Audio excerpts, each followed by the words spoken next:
tutaramenya ikintu na kimwe kuri Yesu, hari ikintu cyari mu mitima yacu twaramukunda.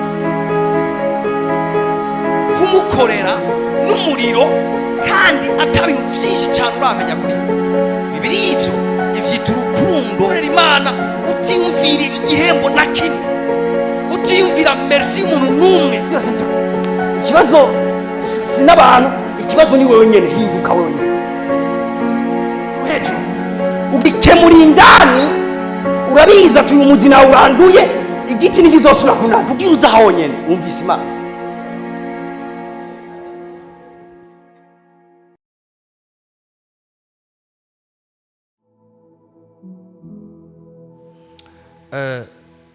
Iyi minsi irangiye twariko turigira hamwe ibintu bikomeye cyane. Twariko twigira hamwe ibijanye n'ingaruka z'ubusambanyi. Igituma izi ngaruka zikwiye gutahurika gose mu ishengero ni kubera impamvu abantu benshi bisanga muri iki cyaha cy'ubusambanyi nuko batazi ingaruka zacu. Ntibazi ingaruka mbi zacu. Ivyo rero bituma imibiri yabo bayihereza iki cyaha. Hama inyuma ya byose gashikwa ko n'ingaruka zikomeye cyane zituma ubuzima bwabo butavansa. Iki cyaha gifite ingaruka no kwita ingaruka physique, ariko gifise kandi n'ingaruka spirituelle. Zifise ingaruka zibiri cyane. Hariho iyo umuntu akoze iki gikorwa yakte y'ubusambanyi, ntibiheze, si gikorwa kirangira ujya mwanya giheze, ni gikorwa gikwirikirana. Mu ingaruka zacu harimo ingaruka z'umubiri, hakabamo n'ingaruka z'impwemu. Ibi narabyigishije ndanabitebako, uno munsi sivyo ngomba gutebako, ariko nimba utadukurikiranye ukwiye guca kuri YouTube cyangwa kuri Facebook ukarorera ukumviriza ubutumwa bwo gufasha cyane.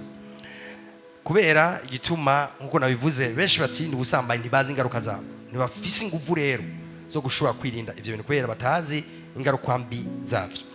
Ariko uyu munsi nagomba nze cyane cyane kuri uyu murongo wa 4. Uyu murongo wa 4 urakomeye cyane, niho ngomba nze ko dukorere ko tunoganze neza. Umurongo wa 4 uvuga gute? Uvuga ngo kugira ngo umuntu wese muri mwebwe amenye kuganziriza uwe mubiri mu kwezwa no mu kubaha. Twese tuvati kuganziriza umubiri, n'ubundi muri ko muravuga, ndashaka muvuge, vuga ati kuganziriza umubiri mu kwezwa no mu kubaha. Kuganziriza umubiri mu kwezwa no mu kubaha. Bari Imana, umaze gukizwa, Bibiliya iratubwira ikintu kibaye. Umaze gukizwa ubaye umwana w'Imana kandi uhawe ubuzima bwejejwe. Mugabo Bibiliya itubwira ngo imibiri yacu icyo kibanza nayo yakizanywemo, iri mu kibanza cyo kwezwa. Teko ukijijwe, umubiri wawe nawe ubwawe nyene uhindutse uwera, uje mu kibanza cyo kwezwa. Mugabo cyatubwira ngo umubiri wawe wowo atacu ukoze urashobora kutaguma muri icyo kibanza, urashobora gupivota ukava muri icyo kibanza ukigira mu bundi buzima. Nicyo gituma Bibiliya itubwira ngo ko umuntu wese akwiye kumenya kuganziriza umubiri wiwe mu kwezwa. Bisigura iki kuganziriza umubiri mu kwezwa? Bisigura ngo nukugumiza umubiri mu kwezwa. Umubiri hari ikintu bawugirira bakawugumiza. Ni nk'umuntu yakuzana muri kino kibanza hama agaca akubwira ati, ashira abarinzi ngaho akabwira ati mumugumize ngaho, ntave ngaho, ntiyururuke ngo ava aho hantu. Imibiri yacu atacu umuntu ayikozeko, bitubwira ngo irashobora gutoroka ikava muri ubwo buzima ikisanga mu bundi. Mbwa rero birikivuga ngo mwige kuganziriza imibiri yanyu mu kwezwa. Ni gute rero baganziriza umubiri mu kwezwa? Si icyo cyonyine yavuze ngo muganzirize imibiri yanyu mu kwezwa no mu kubaha imibiri yanyu. Hari ikindi kintu cya kabiri ashizeko, avuze ngo kubaha imibiri yanyu. Uyu munsi nagomba vraiment nigishe neza icyo nashaka kwigisha. ivyo naciye haruhande byose kwari kugira ndagukominike consequence ndakubwire ico bivyica mu buzima bw'umuntu bwa uno munsi nagomba nakwigishe iki Paulo yabwiye ishengero ngo mwirinde ubushakanyi. Iki Paulo yavuze ngo mwirinde ubusambanyi. Uno munsi nico ngomba nje ko ndabigishe ivyo wogira kugira ngo wirinde rimwe rizima ibijanye n'ubushakanyi. Praise God. Bari Imana igihe cyose ari ikibazo haba hariho n'inyishu. Ntiyagira umuntu yumvira ngo ibi bintu ni byinshi cyane aho mwisi ku buryo abana b'Imana batobikemura mu buzima bwawe. Birashoboka ko ubikemura mu buzima bwawe bwose ukarinda uva muri nosi kuvyerekeye iki kintu ndiko ndigisha atagasembwa atanakarabaga. Praise God. Alors cyo gituma nagomba unkurikira neza muri kino kigo. Alors raba kantu yavuze ngo umuntu wese amenye kuganziriza umubiri wiwe mu kwezwa. Ni gute rero baganziriza umubiri mu kwezwa? Raba ivyo Paulo yavuze. Ndakunda umwigisha yigisha ikintu hama gatanga na example we ubwiwe akaba ari example yacu. Paulo yavuze ngo umuntu wese aganzire umubiri we mu kwezwa, vyumvikana ngo nawe nyene yarabaye akarorero kubijanye no kuganza umubiri wiwe akawuganziriza mu kwezwa. None yakoze iki? Reka twigishe gatonyi tujane hariya mu cete cya mbere Paulo yandikiye abikorino igice c'9. Reka somere umurongo wa nyuma w'iki gice. Umurongo wa 27 havuga ngo mwashiseyo. Umurongo wa 27 havuga ngo kandi ngwanya umubiri wanje nkawuhindura umuja kugira ngo kumbure maze kwigisha abandi nanjye ubwanje sinze mboneke ko ntemewe. Umviza sokre ya Paulo ibi yabwiye ishengero ry'Itesalonike akababwira ngo umuntu wese akwiye kwiga kuganziriza umubiri wiwe mu kwezwa.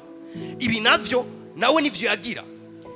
Raba rero ivyo yagira yavuze ngo nanje kandi ndwanya umubiri wanje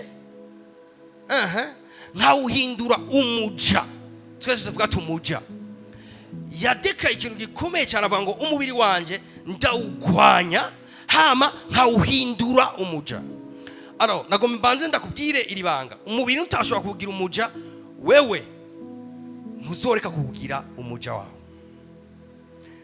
Umubiri udaparuvenye kudomina ntuzoreka guparuvena kukudomina.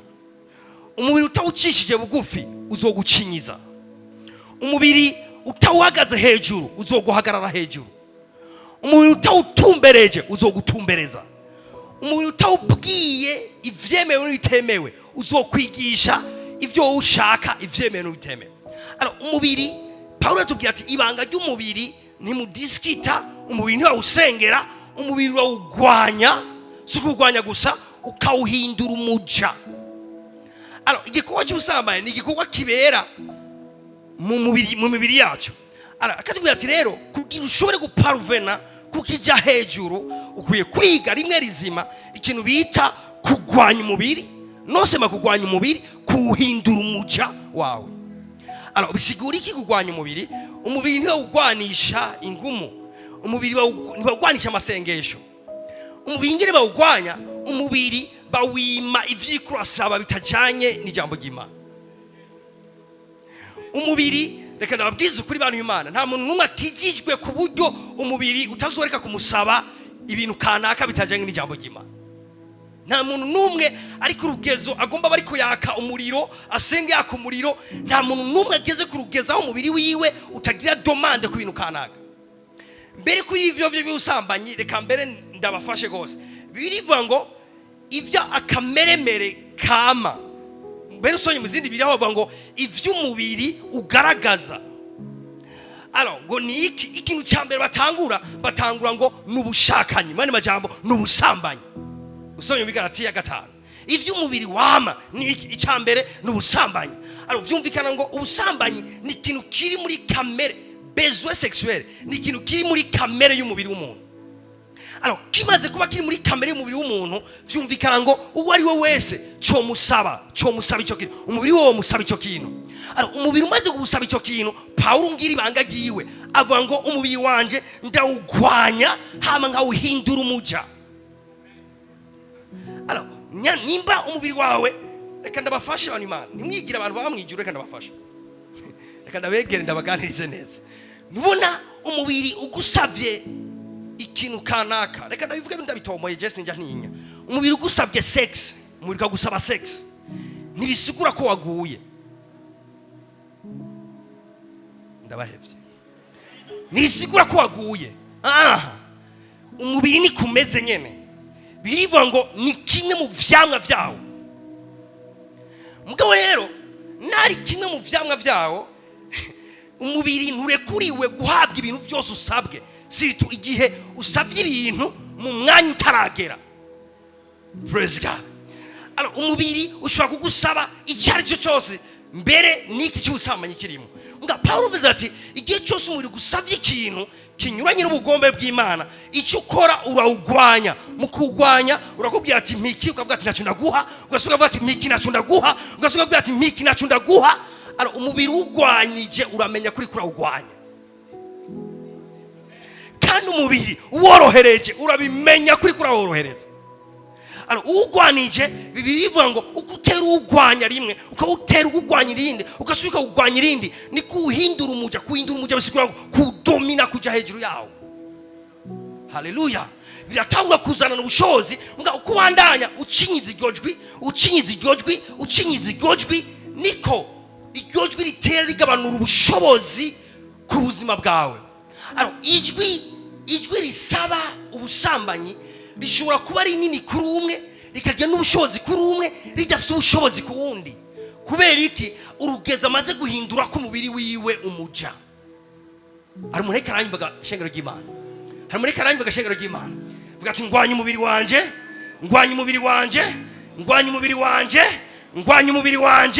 nkawuhindura umuja.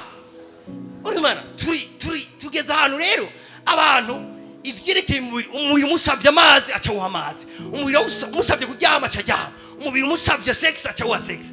Sivyo, umubiri barawudisciplina, umubiri barawuha indero, umubiri barawuzana mu kibanza kanaka ukaca uganzirizwaho nyene ukawubwira ati nituva ngaha tuguma. Nivyo Pawulo avuga ngo kuganziriza imibiri yacu mu kwera. Twese tugati kuganziriza umubiri mu kwera. Ngira mvuge ibintu nkabi 5 canke 6 uri umwanya nkundira canke ndwi naho nyiri umwanya nkundiye vyo kwirinda. Bari Imana, abakizwa benshi ntibasambana, mugabo benshi baragendera mu kirere cy'ubusambanyi. C'est très différent. Igikorwa cyo gusambana si cyo gitangura mu buzima bw'umuntu, hatangura ikirere cy'ubusambanyi mu buzima bw'umuntu, atmosphere y'ubusambanyi. Ukazobona umuntu asambanye atari ufashwe ku nguvu, ntiyatangura ubusambanyi, ntiyatangura iryate ubonye agize, hatangura atmosphere haruhande y'ubusambanyi. Iyo rero yoyigendana amezi 5, yoyigendana n'umwaka atarapratika igikorwa. Ibi rero nivyo abantu benshi batazi. Ibintu rero bizana iyo atmosphere. Iyo birivuze ati mwirinde ubusambanyi, arerite nibivuze ngo mwirinde ijya acte, kuko ijya acte irafisa ivukira, irafisa umwanya ivukiramwo. Ibivuze mu busanzwe kwirinda ubusambanyi umuntu abwirinze neza, yirinda atmosphere y'ubusambanyi, yindi kirere cy'ubusambanyi. Umuntu yirinze ikirere cy'ubusambanyi niwe yirinze gusambana. Umuntu yugurura ikirere cy'ubusambanyi, acte y'ubusambanyi nazoyicika, izomudomina quelque part. Praise God. Hari ibintu rero bizana ikirere atmosphere nk'ubu nk'aturi, hari ikirere cyo guhimbaza Imana, hari amashimwe, hariho umutima uhimbaza. Mbwa ibi ni vyizanye igihe baririmba ngaha, igihe batazira ngaha, igihe twasenga, ibijya byose ikirere umunezero mwumva ngaha wazanywe n'ivyo twamye turagira ngaha. Ikirere rero cyose barakirema, ikirere cyose hariho umuntu ahitamwe kugikreya mu buzima bwiwe. Iyo gikreya rero c'est trop tard. Nta twamaze kwa create ikirere cy'umunezero. C'est trop tard kutokumva umunezero. Wakorokeye umunezero ni huri. Ahantu tumaze kwa create ikirere cy'ukuganza. Wakorokeye uza kwirotuva uri kuraganza. Ikirere cy'amasengesho cyaje hano hantu. Wakorokeye uca wisanga uri kurasenga. Alors ikirere cy'ubusambanyi rero nico kiri très dangereux gusumba ry'ama acte abantu bagira. Nico iyo umuntu ari smart akabasha ubumenyi bw'ijambo ry'Imana nico ahagarikira kure. Alors nimba ikirere cy'Imana kizanwa n'ibitware ko turagira ngaha, ikirere cy'ubusambanyi cyoco kizanwa n'iki? Hari umuntu umva no bibarira ibintu. Ikirere cy'ubusambanyi kizanwa n'iki? Kuko utamenya ibintu bizari ikirere cy'ubusambanyi ngo byirinde ivyeke ubusambanyi vyovyo bishobora kumara umwaka canke ibiri mugo ushobora kwirotruva uguye muri ico kintu. Haleluya. Murabeze umuntu akubwira ati pasa numva igihe cyose ndiko ndashukwa n'ubusambanyi, ndiko ndageragezwa n'ubusambanyi, pasa ndambika ikiganza. Je sinza ndakurambika ikiganza gutyo. Mbaza kukubaza ingene ubayeho. Kuko ndazi ivyo vyimviro ntivyizanye. Ivyo vyimviro ntivyapfuye kuza. Hari ikirere ubwizemwe iminsi, ico kirere nico cyugururiye umuryango iyo santima wumva indani muri wewe. Haleluya. Alors none nibihe bintu bizana ikirere cy'ubusambanyi? Ikintu cya mbere indirimbo z'isi. Bano Imana bimvuze indirimbo z'isi ni indirimbo izihe? Ni indirimbo zose zitariko zishira hejuru izina rya Yesu, ziziko zishira hejuru umuntu kanaka. Amen. Okay. Ni indirimbo zitwa iz'inkundo ngazitagamije urukundo rwa Yesu, zigamije ibintu kanaka. Alors bano Imana reka ndababwire, bari abantu bakora ziriya ndirimbo bamwe bari influence n'umugwanizi. Nubwo bimvira ngo barasenga, bamwe muri abo baheruka ishengero cy'imyaka. Alors ikirere bagendana, ikirere bambaye, ikirere bakominika muri ziriya ndirimbo nicyo gikomeye gusumba ry'amajambo. Ani muranyumva neza.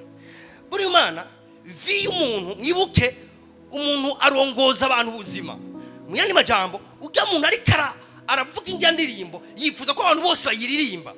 Mugabo ica abantu baja contact sajya majambo, baja contact n'ikirere agendana. Ari bamwe muri abo kazobaya. Satani nawe abikorerako, ko Satani abantu bakijijwe, Satani nawe abikorerako. Bamwe muri abo basanzwe base via desordre muri ivyo bintu ndiko navuga. Hama barafise urukundo rero bavyorganiza ku buryo urashaka gusanga umuhungu wikwije ngabakobwa bose ariko baratamba iyo ndirimbo bose bari ndabivuga gute, bari gusa. Oya ni ari gihe batari gusa nyine ijana kwijana mugabo ari hafi yo kuba gusa. Hama n'utuntu rero bariko baragira rero ivyo bintu bita intambo. My God, zose zinspira ubusambanyi. Kintu cyose ariko barakora cyinspira ubusambanyi cyose. Hama twebwe rero turi averti ndaheze kurora indirimbo y'umurimbyi kanaka, hama bakaca bampropose kuri YouTube yanje ati ni indirimbo nayo yanakawirorera yisi. Hama ukaca ugenda nawe ukaca wugurura umubiri nawe wibuke umubiri n'umubiri ukwegwa n'ivy'umubiri. Deke winjiye muri iyo si, deke winjiye muri iyo atmosfere, ubwo nyine umubiri wawe uca witora, uca wumva uguwe neza. Niko umuntu aca yisanga aroreye indirimbo zitanu yazi ngo agomba aroreye imwe. Niko aca yisanga yamaze kubikunda mbere kumva umenga za ndirimbo z'Imana yozireka akarorera z'iga ndirimbo zimeze kujya kuntu. Amen. Pore pore mbega yasambanye, ekari yasambanye mbega cyo karagira ariko arakireye ikirere cy'ubusambanyi. Ariko aramenyera umuntu ari gusa, ariko aramenyera imvugo zimeze kuntu. Ibyo bintu byose ariko arakira nibibaze ngo amajambo aratakara, amajambo ariko arubaka atmosfere mu mutima wiwe no hanze yiwe. Amaso yiwe mbugere ariko atangura kuba programme hamwe n'izo ndirimbo ariko ararorera. Ivyindiro vyiwe biriko biruzura ajya amajambo nabiga bikogwa na zirya ntambo ariko arabona. Ivyo bintu ariko araraba gutyo bano Imana bishobora kutaca bigira consequence uwo mwanya nyene. Mugabo ni kibazo cy'umwanya bigihe ari gumyeko azokwiro tuva ari down. ari hasi ku bintu bijyanye n'icyaha cy'ubusambanyi. Rasi mvuze ngo umuntu akuze, rasi mvuze ngo umujene, rasi mvuze ngo umupanekoti yambara impuzu igera ngaha, simvuze ngo umuayimusi yambara impuzu igera ngaha. Lana umuntu uwo ari we wese avuga mu ndimi atavuga mu ndimi, deke yihaye ibintu kanaka birubatse ikirere muri we. Alo kintu kijanye n'indirimbo coco mu citondere, indirimbo igiye cyose zihamagara isi impemu. Indirimbo nk'ubu nyene turiko turarima, murabizi dushitse ngaha tugasenga gusa, twotora ikirere dutevye, nga dushize kakarimbo tukaririmba. Kimwe mu bintu vyatira abamarayika mu buryo bukomeye cyane ni indirimbo. Haleluya, haleluya. Nico gituma mvugishwa n'Imana umwe, umunsi umwe yagombye guprofetiza, yumva ikirere kiri kure yiwe, yumva ikirere kiri kure yiwe, acavuga ati nimundondere umucuraranzi. Umucuraranzi acaza atangura gucuraranga, agitangura gucuraranga isi impemu ciruguruka, hama caronka ijambo ry'Uhoraho, agitangura guprofetiza. Kubera iki? Indirimbo zituma umuntu yegera isi impemu. Mbega ni kibazo c'indirimbo, eka ni kibazo c'amajambo ariko arabaproclame muri iyo ndirimbo. Haleluya. Alors mwumva ingene rero izi ndirimbo zi très dangereux. Igihe umuntu rero atanguye agafata umuntu akamuririmba, umeze gutya, umeze gutya, umeze gutya, ndagukunda, warantwaye umutima. Mana yo mwijuru, Mana yo mwijuru. Umuntu akijijwe avuga ngo warantwaye umutima, Mana yo mwijuru. None wa Yesu nawe usigaye. Kabiririmba. Abadayimoni baguma bavuga amen. Nagutwaye umutima, amen. Bone Imana vuba cyane yiro tuva akikujwe n'ikirere atoshobora kwitura. Ko ndiko umuntu akubwira ngo nari nkijijwe narasenga sinzi ngene vyagenze. Kubera iki? Ntiyamenye ibindi ko ndakubwira ntigeze abimenya. Ni kibazo cy'iki none ngaho atmosphere ngaho. Ivyo rero biba muri ahantu ngaho bishobora kuba mu cyumba cy'umuntu, indirimba akagumiza kindi ku yindi, indi ku yindi. Abarimvyi bose babaho gakurakuranyo. Brother, ukijijwe, stop it. Bihagarike. Ubuzima bwawe wowe kuri utwara ahantu ho kugora kubukurayo ejo. Kandi rero ikintu kibabaje, biroroshe kujyayo mukakuvayo. Biroroshe kuvyinjiramo mukakuvyivanamo. Ha tuzosenga maka tukabaniza amasengesho rero. Dufashe turige kuguma estoma ziturya kubera kwisonzesha tugusenga. Praise God. Icya kabiri nihuta.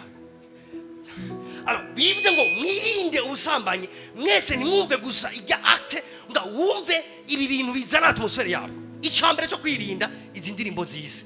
Uhereye hanyene cyumurongo indirimbo y'isi ndayumvise cyanugara amatwi. Sububono. N'abajene bacu sububono.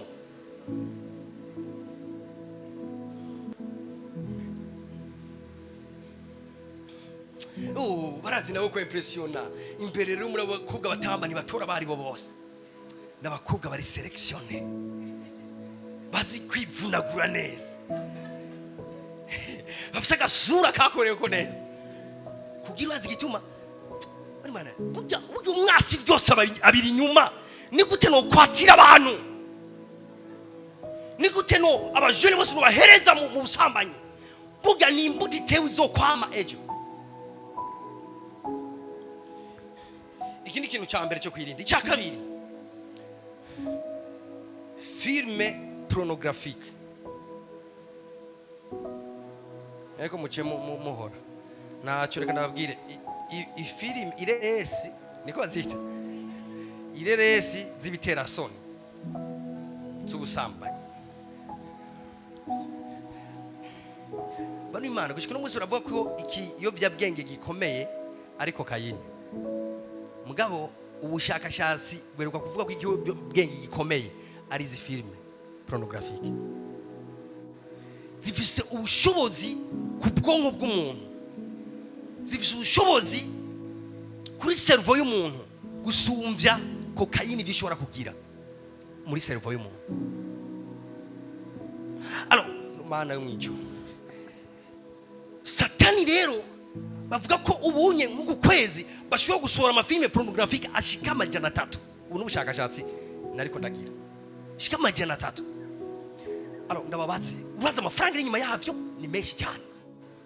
Urazi ibigabo bikomeye bisha amafaranga muri ibi bintu ni benshi cyane.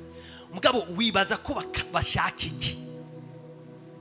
Wibaza ko inyuma y'ivyo Satani ari karondera iki? Biratangaje ubu ku muntu wese afite smartphone, wuguruye guta mu telefone, ntavyo usavye, nta kintu na kimwe ubona bacisha imbere yawe. Utari umukristo yabaye averti ngo yumve inyigisho ndiko ndigisha. Ikintu ca mbere coroshe nuko ucawugurura ukaraba.